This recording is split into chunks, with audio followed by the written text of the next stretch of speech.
El hermano que tuvo que caer, como el rey Carlos cortó por fin los lazos con el príncipe Andrés, imagina estar al borde de un precipicio, sabiendo que un paso en falso podría arrastrar a toda tu familia contigo. Esa es la decisión que acaba de tomar el rey Carlos, no con un reino, sino con su propio hermano. Tras años de escándalos, susurros y una reputación al borde del abismo, el monarca ha hecho lo que muchos creían imposible, ha trazado una línea en la arena. El príncipe Andrés, en otro tiempo el niño mimado de la reina, ha sido despojado de sus títulos reales, su nombre borrado del futuro de la monarquía.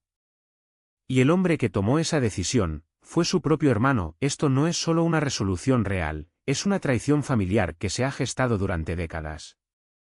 La historia de dos hermanos que comenzaron con risas infantiles y terminaron con un silencio tan pesado que ni siquiera la corona pudo soportarlo.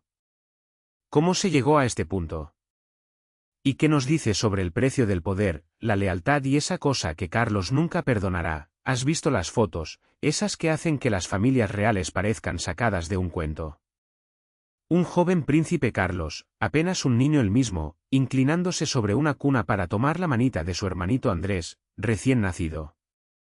Corría el año 1960, y en ese instante, solo eran niños. Ni coronas, ni escándalos, ni el peso del mundo sobre sus hombros.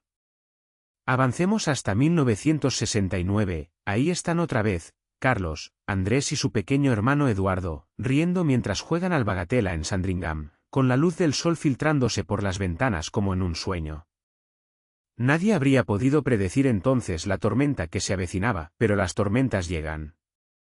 Y para Carlos y Andrés, las grietas comenzaron mucho antes de que el mundo supiera sus nombres. Desde el momento en que nació, Carlos fue el heredero, el niño que sería rey. Cada paso que daba era medido, cada lección estaba diseñada para prepararlo para el trono. 12 años después, llegó Andrés a un mundo distinto. Sí, era el segundo en la línea de sucesión al nacer, pero nunca cargó con las mismas expectativas. Mientras a Carlos lo adiestraban en el deber, Andrés era, bueno, Andrés. Encantador, impulsivo, el favorito de la reina, el hermano que podía salirse con la suya en cosas que a Carlos nunca le habrían permitido. Y por un tiempo, eso estuvo bien. Más que bien.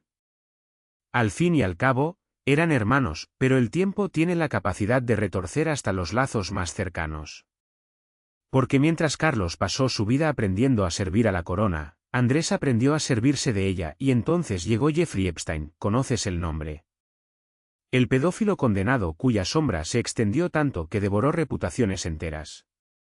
La relación de Andrés con él no fue un simple error, fue un desastre en toda regla.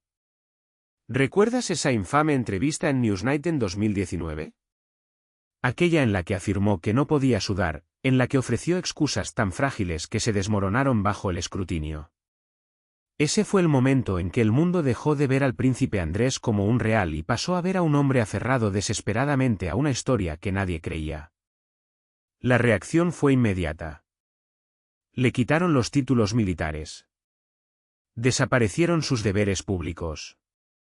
La reina, en sus últimos años, dejó algo claro: Andrés estaba solo, pero incluso entonces, Carlos dudó. Porque la sangre es sangre, ¿no? La familia es la familia. Quizás, solo quizás, Andrés se retiraría discretamente, aceptaría su papel reducido y dejaría que la monarquía siguiera adelante. No lo hizo, en cambio, se aferró a los ornamentos de la realeza como un hombre que se ahoga. Los títulos. Los privilegios. La ilusión de que aún podía ser el príncipe Andrés, intocable, impune. Y fue entonces cuando Carlos llegó a su límite. La semana pasada, tras puertas cerradas, los dos hermanos se reunieron. Sin cámaras. Sin declaraciones. Solo una conversación que llevaba años gestándose. Y cuando terminó, el palacio de Buckingham soltó la bomba: el príncipe Andrés renunciaría a sus títulos reales. El duque de York, desaparecido. Sus afiliaciones militares, borradas. Su lugar en el futuro de la monarquía, eliminado. Fuentes cercanas dicen que Carlos está aliviado. No triunfante.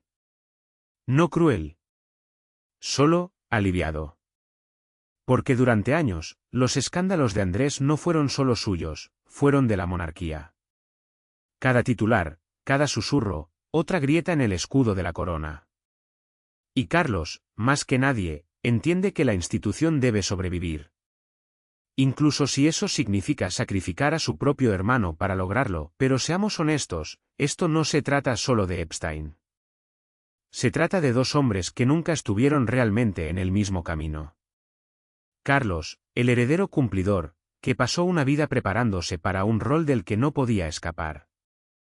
Y Andrés, él, que nunca tuvo que hacerlo. Un hermano construyó su vida en torno a la responsabilidad. El otro, en torno al privilegio. Y cuando llegó el momento de la verdad, solo podía haber un ganador. ¿Dónde deja eso a Andrés ahora? Un hombre que alguna vez fue segundo en la línea de sucesión al trono y ahora ocupa el 8º lugar, un número que suena más a condena que a rango. Sin títulos. Sin rol público. Solo el eco hueco de una vida que pudo ser y no fue. ¿Y Carlos? Él ya siguió adelante.